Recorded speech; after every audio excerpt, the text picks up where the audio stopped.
Olá, meninos e meninas. Hoje, em nossa aula do ciclo crítico literário, nós vamos estudar a obra O Ateneu, de Raul Pompeia. Para isso, eu vou compartilhar a minha tela aqui com vocês, para que a gente possa começar a trabalhar com isso, tá? Então, olha só, O Ateneu, de Raul Pompeia, sugere em seu título que se vai trabalhar com a escola desse período, né? No caso do período final do século XIX, já que a obra é ambientada nessa época. No entanto, a gente vai perceber que o Ateneu é bem mais do que isso, tá? Então vamos lá, vamos conversar um pouquinho sobre o Ateneu, essa obra do escritor Raul Pompeia. Vocês estão vendo esses desenhos aqui? Este, né? Esses exemplos são do próprio Raul Pompeia. Nem todas as edições trazem, né? A edição que eu utilizei, que é a edição do Círculo do Livro, traz esses desenhos. O Raul Pompeia mesmo os fez e algumas edições os conservam, né? Então eu coloquei esses e coloquei um outro que vai aparecer aí nas páginas, para vocês terem uma ideia do traço desse escritor. Ele fez essa representação, que é um negócio bem interessante também, tá? Como essa, por exemplo, né? Esse aqui é o momento, tematiza o momento em que o Sérgio, o narrador do Ateneu, vai ser apresentado ao colégio pelo pai, né? Esse também é um dos desenhos do escritor. E aí, a título de provocação, eu coloquei essa passagem aqui do Ateneu para a gente pensar um pouquinho. A irradiação da reclame alongava de tal modo os tentáculos através do país, que não havia família de dinheiro enriquecida pela setentrional borracha ou pela charqueada do sul que não reputasse um compromisso de honra com a posteridade doméstica mandar dentre seus jovens um, dois, três representantes a beberar-se a fonte espiritual do Ateneu. Em outras palavras, estudar no Ateneu era chique, né? O Ateneu era um colégio particular e afamado entre essas famílias endinheiradas, né? Então, estar no Ateneu era chique. Então, essa coisa de abeberar-se a fonte espiritual do Ateneu, isso é uma grande ironia, né? Os pais não estavam preocupados com isso, nem com o conhecimento que o filho ia adquirir, nem com a valorização espiritual dele, né? A preocupação dos pais era com o status que estar no Ateneu representava. Então, era basicamente isso que era o elemento mais importante. Então, só para vocês ficarem com isso, não é? E já começarem a pensar um pouquinho, a gente já vai chegar a esse momento para vocês entenderem contextualizadamente o que isso significa. Então, alguns aspectos gerais importantes do Ateneu. Raul Pompeia é um escritor com ideias abolicionistas, com ideias positivistas, com ideias republicanas. Guardem isso, né? Então, era alguém, dá para vocês perceberem aí, que não era a favor do sistema político em que ele vivia, né? A obra se passa ainda do período do Império, certo? E então, só para vocês entenderem esse incêndio que acontece ao final do Ateneu, não é simplesmente o incêndio da escola, né? É um incêndio de um sistema escolar, é o incêndio de um monte de memórias, como vocês vão ver, e é principalmente de um sistema político, né? O Aristarco, o diretor do Ateneu, ele representa, entre outras coisas, essas ideias imperialistas, né? E isso está até no seu próprio modo de agir.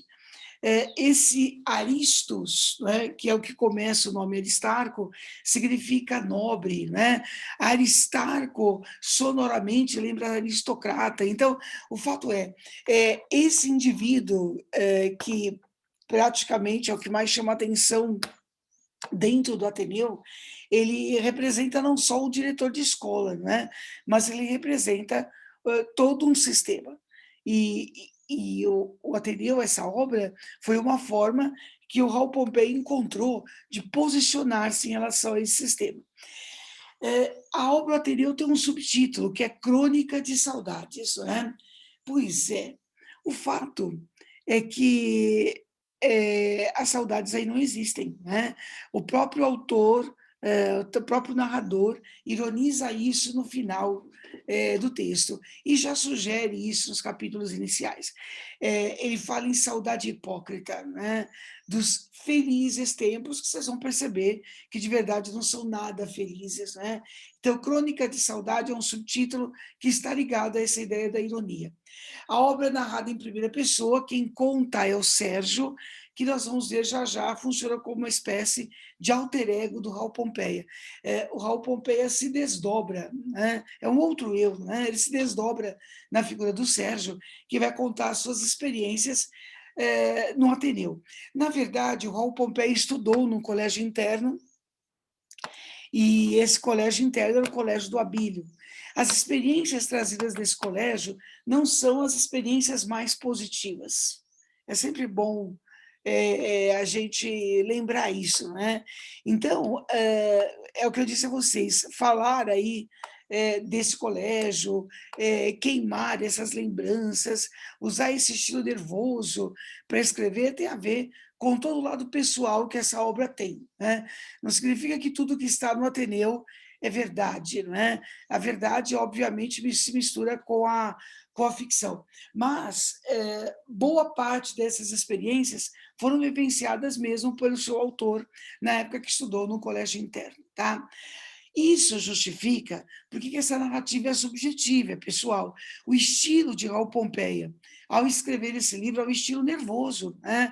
Não são incomuns as reticências, não são incomuns as exclamações, quer dizer, tudo isso tem a ver, né, com essa narrativa subjetiva. Não é só o jeito de contar, mas é até a pontuação utilizada muitas vezes. Agora, é algo, né, que é filtrado pelo narrador. Então entenda uma coisa, o Sérgio, que escreve esse livro, é o Sérgio adulto, né? Que vai contar a história que se passou com ele a partir dos 11 anos de idade. Então, nós temos uma diferença, né, entre o tempo do enunciado e o tempo da enunciação. O momento em que se narra, né, é posterior ao momento em que a coisa aconteceu.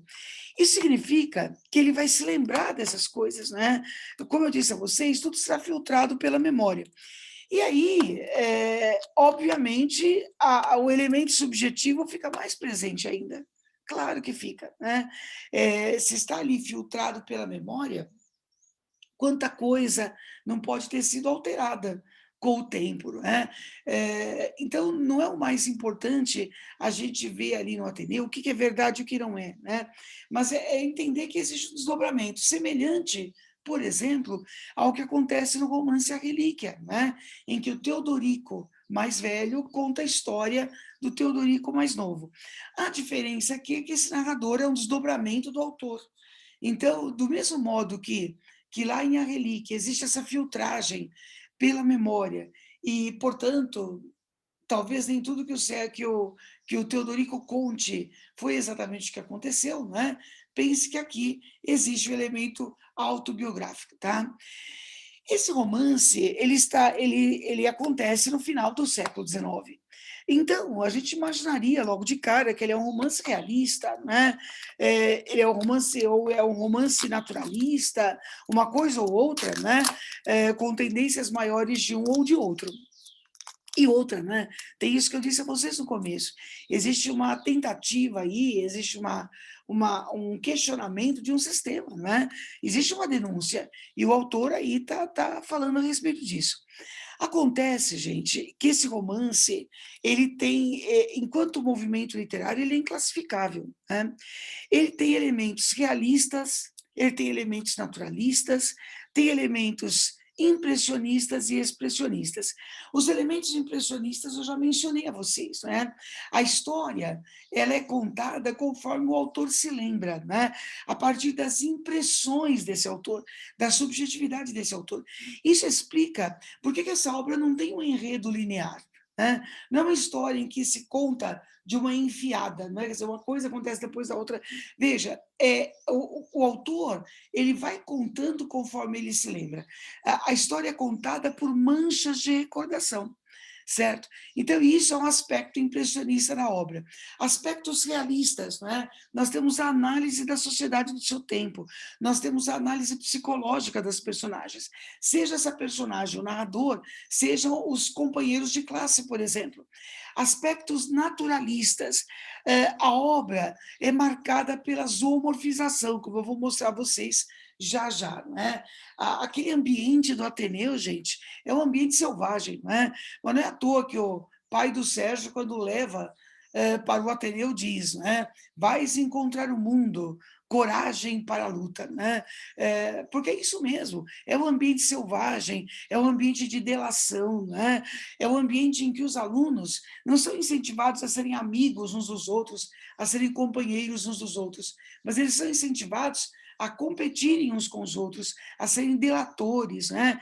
Então, enfim, o companheirismo enfim, não é incentivado pelos professores em nenhum momento, nem os professores agem com ética, né? Então, essa zoomorfização do espaço, por exemplo, é um dos aspectos naturalistas. E existem os aspectos expressionistas, que é aquela descrição, muitas vezes, marcada pelo exagero, com o objetivo, obviamente, de mostrar o quanto aquilo que se está descrevendo é ruim. Então, existe a deformação pelo exagero. Então, há elementos realistas, naturalistas, impressionistas e expressionistas. Então, por isso que essa obra aí é considerada uma obra enquanto movimento literário, enquanto gênero, ela é uma obra que é inclassificável, tá? O colégio, conforme eu disse a vocês, é o microcosmo social, né? Gente, é só vocês pensarem que o indivíduo não vai para a escola vazio, né? Não há como. Ele carrega para a escola todas as suas experiências, né? Ele carrega para a escola quem ele é. Então, não é que a escola é mero reflexo do espaço exterior, mas ela é também. Né? Existe uma relação aí dialética entre a escola e o espaço em que se vive. Os elementos do espaço são levados para dentro da escola, o que muitas vezes explica a selvageria, a competição, né? Enfim, a delação, quer dizer, um ambiente razoavelmente hostil. Mas a escola, e você sabe disso, poderia colaborar ou poderia incentivar, né, que o aluno fosse diferente e mostrar para ele até por que é interessante ser diferente. Pois é impossível, né, quando o diretor também é a mesma coisa que o espaço externo. Esse diretor do colégio, dono do colégio, né, ele está muito mais preocupado, ele não está mais preocupado, ele só está preocupado com o que ele vai ganhar com a escola, em termos financeiros. Não existe uma preocupação real com o projeto pedagógico. Por mais que ele diga para os pais, né, e há um discurso que ele faz para os pais, extremamente conhecido, né, em que ele fala das revoluções que o Ateneu representa, entre elas, por exemplo, o fim das humilhações, o fim dos castigos corporais. Pois é, o Aristarco praticava esses capítulos, esses castigos todos. Né? Então, de verdade, uma coisa é o que ele fala, outra coisa é o que ele diz. Então, dentro da escola, ele é como se fosse o imperador. Né? Ele manda, ele desmanda, e ele faz isso sem critério algum. Ele utiliza o poder que ele tem para humilhar os mais fracos, sejam os alunos mais fracos, sejam os alunos de modo geral, certo? Então, o fato é, a escola ali, ela é um microcosmo social, é a alegoria de um sistema, conforme eu disse a vocês, de um sistema imperialista, autoritário, não é? Preconceituoso, tá certo? Enfim, em que as pessoas são lidas muito mais pelo que elas têm do que pelo que elas são. Tá? Então, é isso que o colégio é. Né? Queimar esse colégio no final, conforme eu já disse a vocês, é um desejo de queimar tudo isso representa. O que esse mundo representa para um jovem republicano, por exemplo? Para alguém que é abolicionista. Né? Então, botar fogo em tudo isso. Então, é mais do que botar fogo nas próprias lembranças de ter estudado num colégio interno, né? Que tinha um sistema muito parecido, mas é queimar o sistema inteiro, tá certo? O narrador protagonista é o Sérgio, né? Ele conta a sua própria história no colégio Ateneu, que é um colégio que não é misto, né? Esse colégio ele é um colégio para meninos, e isso vai implicar algumas coisas que vão acontecer aqui. Mais ainda, é um colégio interno, né? Em que poucas vezes os alunos vão para casa, poucas vezes recebem visitas. Então, eles estão ali imersos, né, naquele mundo que, como eu já disse a vocês, chique estudar naquele colégio, né? O foco é em primeira pessoa, certo? É um livro memorialista, dividido em 12 capítulos, publicados inicialmente em forma de folhetim, só depois transformados no romance que nós estamos vendo aqui, tá? Num romance orgânico, único. Lá nós temos lembranças, reflexões, digressões, né? Há desvios do enredo para reflexões e existe esse confronto passado e presente. O fato muito desse colégio interno ficou no Sérgio narrador, como muito do colégio do Abílio deve ter ficado também no autor Raul Pompeia, né? É um romance de formação, e formação de um mundo, formação de uma sociedade, formação de um indivíduo, basicamente, né? Nós vamos ver que o Sérgio entra ali com os cachinhos todos arrumadinhos pela mãe, né? E a primeira coisa que se faz é cortar esses cachinhos, né? Ou seja, é quase que um rompimento com a infância. Ele vai crescer ali no colégio, né? Esse pré-adolescente, não é, vai se tornar ali nesse colégio alguém que mesmo que continue novo, não é? Ele não vai ficar tanto tempo lá assim, vai ficar 2 anos lá, mas isso vai dar as bases para o homem que ele vai ser, certo? Daí ser um romance de formação, né? E o espaço em que a história acontece é dentro desse colégio que, como eu já lhes disse, funciona como um microcosmo social. Então, vamos passear pela obra, né? Vamos contar algumas coisas para vocês entenderem que mundo é esse. Que mundo é esse pintado pelo Sérgio, não é? Já que nós não temos aqui apenas um panorama da escola, mas temos um panorama de um mundo, né? Então a escola começa com o Sérgio sendo levado ao Ateneu. E uma frase emblemática, não é? Vais encontrar o mundo, disse meu pai à porta do Ateneu. Coragem para a luta, né? Então é o mundo que antes vai ser encontrado lá. Não é a primeira escola em que o Sérgio trabalhava, né? Ou estudava. Ele já tinha trabalhado já tinha estudado numa escola chamada Caminho Novo, né? Em que era um regime menor de estudo. Ele estudava das 9 às 14 horas, né? E não tem também lá grandes lembranças dessa escola. Essa escola vai ser, o pai do Sérgio vai colocá-lo nessa escola justamente pela fama que essa escola tem, né? É aquele primeiro trechinho que eu mostrei para vocês. As famílias que tivessem mais condições, elas colocariam os filhos aí, isso tem a ver com status, né? Até hoje há escolas em que isso acontece, né? Enfim, tem a ver muito mais com a importância de estar num ambiente com pessoas assim, tá? Esse é um colégio particular. Nesse colégio particular, há alunos bolsistas, não é? Não porque essa escola tenha consciência social, certo? Mas é porque pegava bem para o Aristarco ter alunos bolsistas ali, né? E só a maioria os alunos eram alunos pagantes, tá? Segundo o próprio Sérgio, não é? Esse é o momento em que ele vai se definir, né?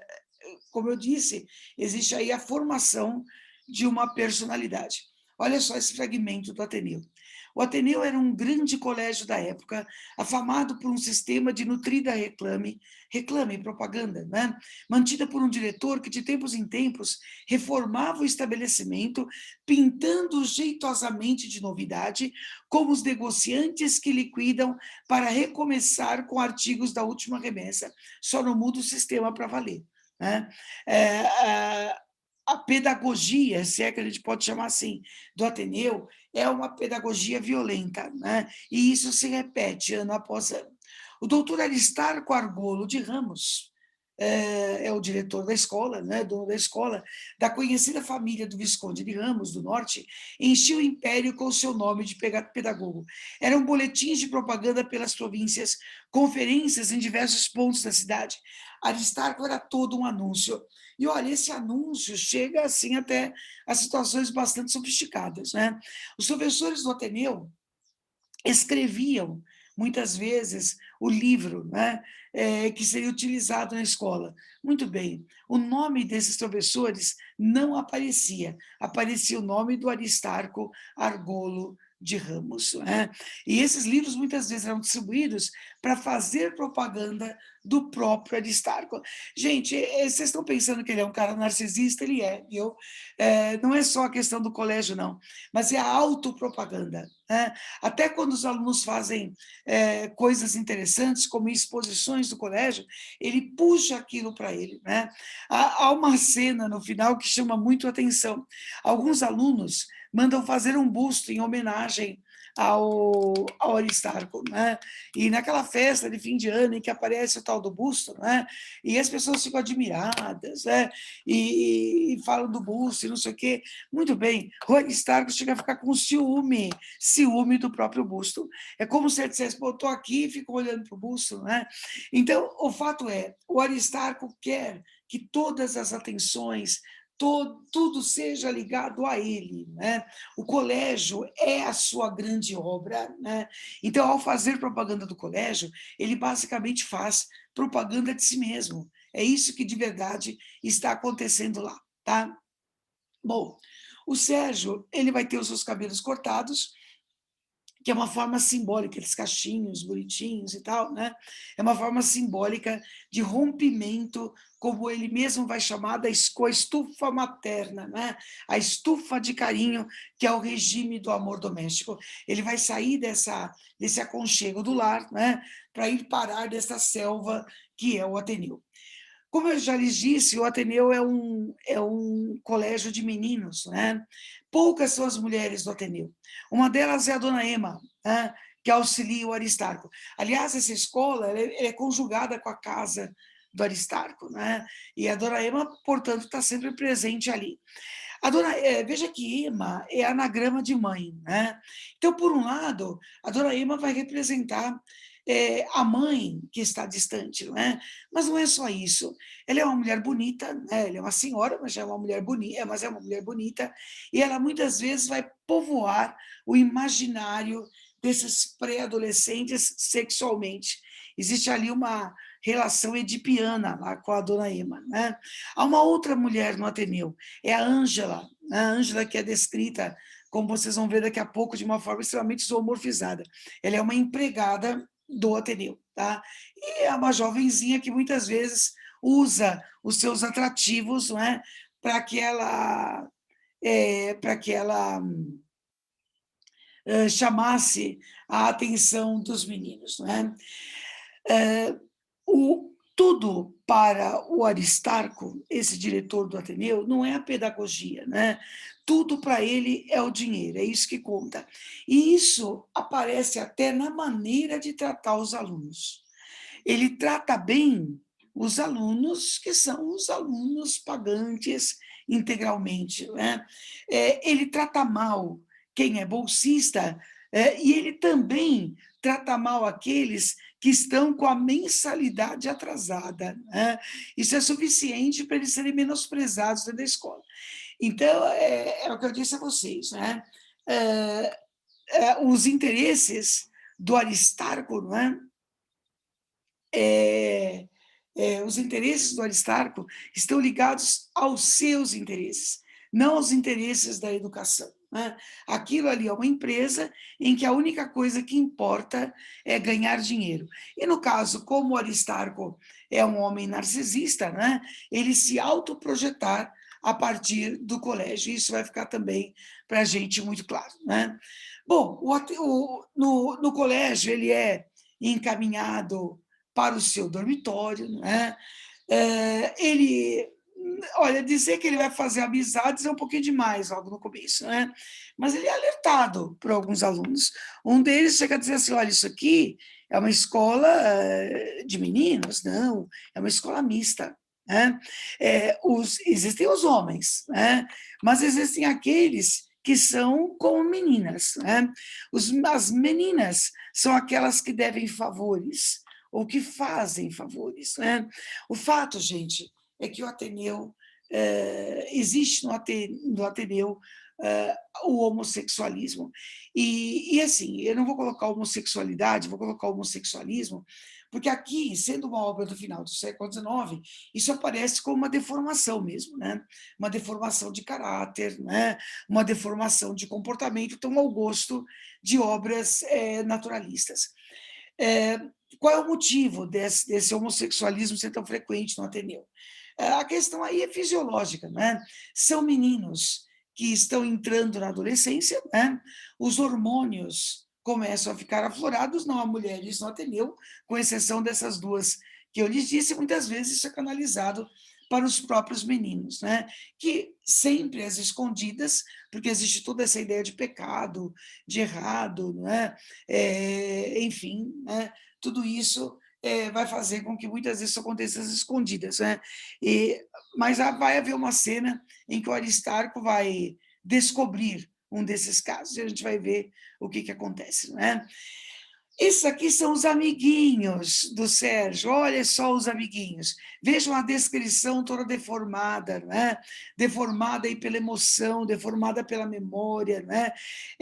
São pessoas que não trazem ao Sérgio uma lembrança simpática. Não, claro que não, né? O que existe aqui é algo...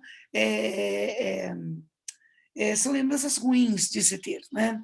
Os companheiros de classe eram cerca de 20, uma variedade que me divertia. O Gualtério, miúdo, redondo de costas, cabelos revoltos, motilidade brusca e caretas de símil. Palhaço dos outros, como dizia o professor. O Nascimento, bicanca, alongado por um modelo geral de pelicano. Olha isso, né? Nariz esbelto, curvo e largo como uma foice. O Álvares, moreno, senho carregado, cabeleira espessa e intensa de vate de caverna. Violento e estúpido, que Manlion, professor, né, atormentava, designando-o para o mistério das plataformas de bonde, com a chapa numerada dos recebedores. O Almeidinha, claro, translúcido, rosto de menina, faces de um rosa doentio, não é uma descrição simpática, né? Veja que é uma descrição com características naturalistas. E assim é, porque para o Sérgio não era nada fácil lembrar-se aí de tudo isso, tá? Quando entravam alunos novos, né, havia orientadores designados pelo diretor, né, que, assim, no sentido positivo, seria para enturmar esses alunos novos. Só que muitas vezes eles estão ali para dar maus conselhos, né? O Ribeiro é esse que diz assim, olha, não aceite ser protegido de ninguém, né? E dá um alerta para ele, olha, não aceita, né? Não aceita que você vai ficar dependente, vai ter que devolver esses favores, né? Posteriormente, é o Sanches, que vai se colocar mesmo como alguém que é protetor. E aí ele, na prática, vai entender o que o Rebelo quis dizer com aquelas colocações, né? Bom, logo que as aulas praticamente, na prática, já se iniciam, né? Ele é chamado pelo professor durante a aula em que ele é questionado sobre algumas coisas. Olha, gente, ele está tão assustado, que ele chega a passar mal, ele chega a desmaiar, né, diante daquela situação. Isso, seja os cachinhos, seja esse momento, isso só mostra o quanto o Sérgio está despreparado para enfrentar esse mundo, né? como eu disse, não é só um colégio, né? É um mundo. Então, não é fácil para ele enfrentar isso. Então, ele realmente é uma criança que ainda não está entendendo o que está acontecendo dentro do Ateneu, tá? O fato é, as pessoas que frequentam esse ateliê, os alunos, né, eles não procuram proteger uns aos outros, eles competem uns com os outros, né? De modo geral, eles são revoltados e têm hábitos estranhos, né? Imagine que o Silvino se divertia em arrancar cabeça de moscas, né? O Franco estava sempre de castigo, tá certo? O Barbalho praticava bullying com alunos novos, então o ambiente é hostil, tá certo? O negócio aqui é complicado, né? E os professores? A mesma coisa, né? Olha só essa cena aqui que trata os professores. A nota de Franco, sempre má, devia seguir-se especial comentário deprimente por parte do professor, não é? Que a opinião esperava e ouvia com delícia, fartando-se de desprezar. Nenhum de nós como ele. Então, os alunos não ficam com dó, né? Muito pelo contrário, eles sentem prazer em ver o colega ser humilhado. Não convinha expulsar. Uma coisa dessas aproveita-se como um bibelô do ensino intuitivo, explora-se como a miséria do ilota para a lição fecunda do asco, a própria indiferença repugnante da vítima é útil. Então, muitas vezes os professores utilizavam o Franco como experiência de humilhação mesmo, né? E para destilar todo o seu veneno. Então, era uma espécie de exemplo para que outros não quisessem ser como ele. Então, é aquela história, nada pedagógico, não é? Nada humanizado, tá? Então, aí eu coloquei aqui algumas coisas, né, que mostram para vocês como é que era, que eu não estou exagerando quando eu falo para vocês que o ambiente ali era ruim, né? Esse momento aí da natação é um negócio curioso, né? Há um momento que os alunos estão na piscina e o Sérgio se vê puxado para baixo, né? Então ele é puxado para baixo como se alguém estivesse tentando afogá-lo. Só que eu não consegue ver quem é, né? E aí o Sanches vai salvá-lo. Depois ele desconfia que, na verdade, o próprio Sanches quis afogá-lo, tá certo? Para depois passar de Salvador, para que o Sérgio, de alguma forma, ficasse devendo favor para ele, né? O Sanches vai ser, a partir disso, não é, uma espécie de parceiro para o Sérgio, vai ser um orientador, vai estar ali do lado dele, não é? Enfim, e aos poucos fica claro que o Sanches tem segundas intenções, né? Não é incomum que o Sanches se insinue sexualmente para o Sérgio, né? E o Sérgio se esquiva todas as vezes que isso acontece, mesmo que às vezes, e muitas vezes ele chega a ser violento ao fazer isso, né? Ele chega a mostrar para o Sérgio que o Sérgio era dependente dele, né? Nessas de ser uma espécie de tutor, há uma cena, por exemplo, em que ele vai falar da obra Os Lusíadas, né? E mostra a obra Os Lusíadas pior ainda do que ela é, quer dizer, a obra já é difícil, né? Pois ele a torna ainda mais difícil para que o Sérgio mantivesse essa dependência em relação a ele, não é? Então, de verdade, as intenções aí não são efetivamente das melhores. Havia uma espécie de livro de notas, né, em que os professores anotavam as ocorrências que aconteceu com os alunos, né? E aí, obviamente, os alunos que aprontassem, eles eram devidamente castigados, né? Bom, durante muito tempo, o Sérgio chega a se apegar à religião, né? Depois ele vai descobrir que a religião é uma forma de manipulação, mas durante muito tempo ele vai se apegar, principalmente depois que seu pai adoece, né? Enfim, né? Mas é algo que ele vai acabar deixando de lado, sim. Episódio ligado ao Franco, não é? O Franco chega a urinar na água do poço, né? Cuja água seria utilizada para lavar os pratos, né? Para fazer a comida, certo? Os inspetores dizem que pegaram o Franco antes que ele fizesse o que não deveria ali naquela água, né? Mas sempre vai ficar aquela dúvida, certo? Veja que não são, isso que dessas atitudes todas, né? O que é importante é você entender que de verdade não existe aqui um ambiente positivo, né? É um querendo aprontar mais do que o outro, certo? Um querendo ser mais canalha que o outro, né? E a consequência nunca é algo que seria uma atitude pedagógica recomendada, né?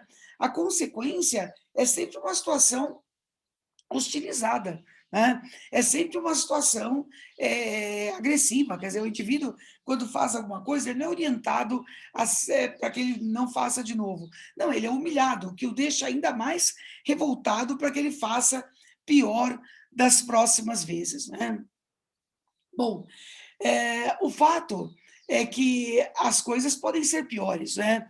O Franco, que frequentemente, né, passava por situações de humilhação como essa, né, ele resolveu responder a essa. O que ele fez? Ele quebrou algumas garrafas e jogou isso no fundo da piscina. Né? E a ideia era simples: os colegas iriam tomar banho nesse tanque no dia seguinte e iam se machucar. Né? É uma espécie de vingança. Olha, a minha vingança, repetiu-me ainda o Franco, para o sangue, sangue, acrescentou com um risinho seco. Amanhã rirei da corja, quer dizer, riram de mim, agora eu vou rir dessa corja toda, né? O problema é que no dia seguinte, né, ao se descobrir, ao se perceber que essa água estava suja, os alunos foram fazer aula em outro lugar, né? E foram limpar ali o tanque e descobriram os vidros, né? O fato é que o plano acabou dando errado. Nesse meio tempo, o Sérgio, ainda muito inocente, não é? Ele vê o Franco fazer isso, mas ele não tem coragem nem de delatar o Franco, né? E, ao mesmo tempo, ele morre de medo que alguma tragédia aconteça. Então, na noite anterior, ele reza, reza, reza, né? Para que isso não aconteça, né? Enfim. E, no fim das contas, acabou não acontecendo mesmo, né? Como se fosse um milagre. Só que não foi nada disso, né? O fato é que aquele lugar tinha que ser limpo, né? E o Franco não sabia disso, por isso que o plano dele acaba dando errado, essa é a verdade, tá? Então, ele acaba se afastando de alunos como o Sanches, né? No começo, o Sérgio, preocupado em estudar, ele vai deixando de estudar, né? Enfim, ele deixa de buscar ser um grande aluno, né? Ele se torna um péssimo aluno, só que aí ele vai se dando conta, né? Aos poucos ele vai se acostumando como esse mundo funciona. Se ele é um aluno muito bom, ele chama atenção. Se ele é péssimo, ele também chama atenção. Melhor ser medíocre, né? Melhor ser mediano, porque assim não ficam aí pegando no pé dele, enfim. Né? Há um episódio de morte no Ateneu, né? A Ângela, que vivia chamando a atenção, seja de funcionários, como jardineiro, como rapaz da cozinha, seja dos alunos, vai ser alvo de briga do jardineiro com um rapaz, né? Justamente por causa dela, tá certo? Enfim, né? Ele vai acabar matando esse rapaz. O Bento Alves, que é um dos alunos, acaba desarmando o indivíduo, mas não antes, né, dele matar esse rapaz. Sabe que o Sérgio, ele chega a sentir prazer ao ver aquele cara morto ali, né? Por que a Ângela acaba sendo objeto disso? Olha só, né? Grande, carnuda, sanguínea e fogosa, eram desses exemplares excessivos do sexo que parecem conformados expressamente em serem esposas da multidão. Né? Então, a Ângela é essa mulher, né, que vai gerar esse conflito que a gente vê aí. Né? Bom, o Sérgio não caiu na conversa do Sanches, né? Mas existe no Sérgio também esse aflorar homossexual. A gente percebe que é uma homossexualidade temporária, né? Porque depois ele vai se interessar pela dona Emma. Mas vai acontecer, né? Não vai haver um relacionamento na prática, mas existe um relacionamento platônico com esse Bento Alves, né? O Bento Alves que compartilha desses mesmos sentimentos, né? mas não há nada que aconteça de verdade entre os dois. É quase que um relacionamento romântico aqui, né? O Bento Alves é uma espécie de protetor do Sérgio, né? Mas, enfim, é um rapaz que gosta dele verdadeiramente, né? É, o Bento Alves vai se envolver em brigas, tá certo? Porque muitas vezes era provocado por conta desse jeito dele, né? E o Sérgio, ele se sente quase como uma donzela, né?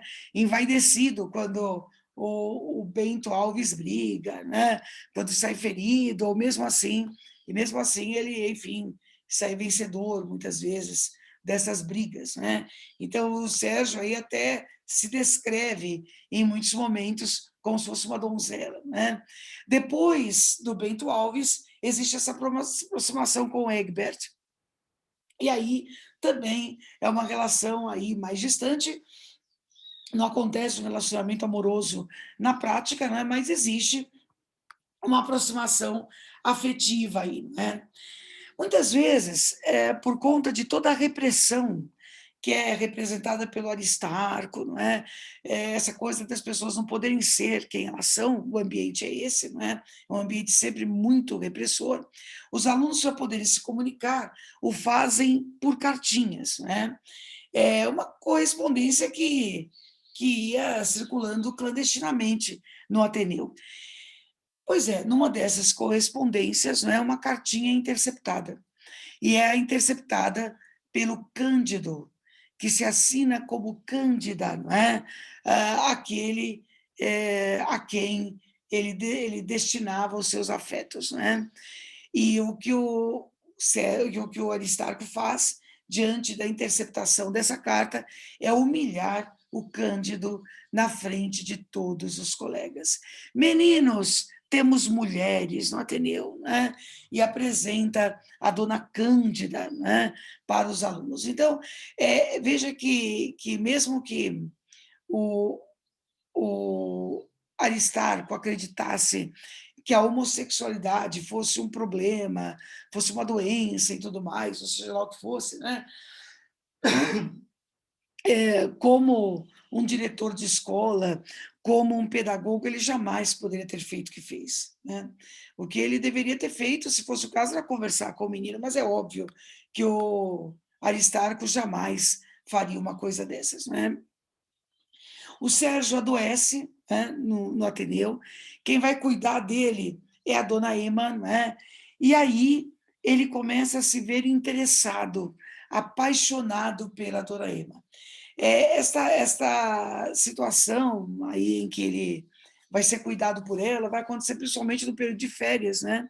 Em que a família, ele deveria viajar com a família, mas não viaja porque ele fica doente.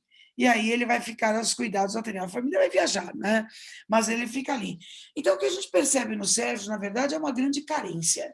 É isso, né? Daí essa aproximação sucessiva com os meninos, essa relação edipiana com a dona Ema, né? Enfim.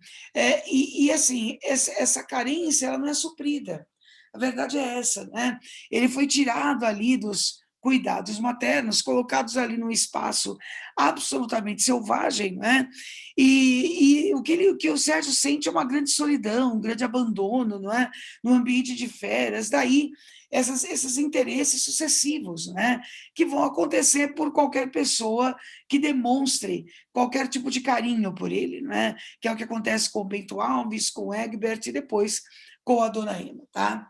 Aos sábados havia palestras no colégio, feitas pelo doutor Cláudio, e é curioso que o doutor Cláudio, entre outras coisas, né, ele mostrava que a educação era um reflexo da sociedade, e ele se posicionava contra uma educação que fosse punitiva.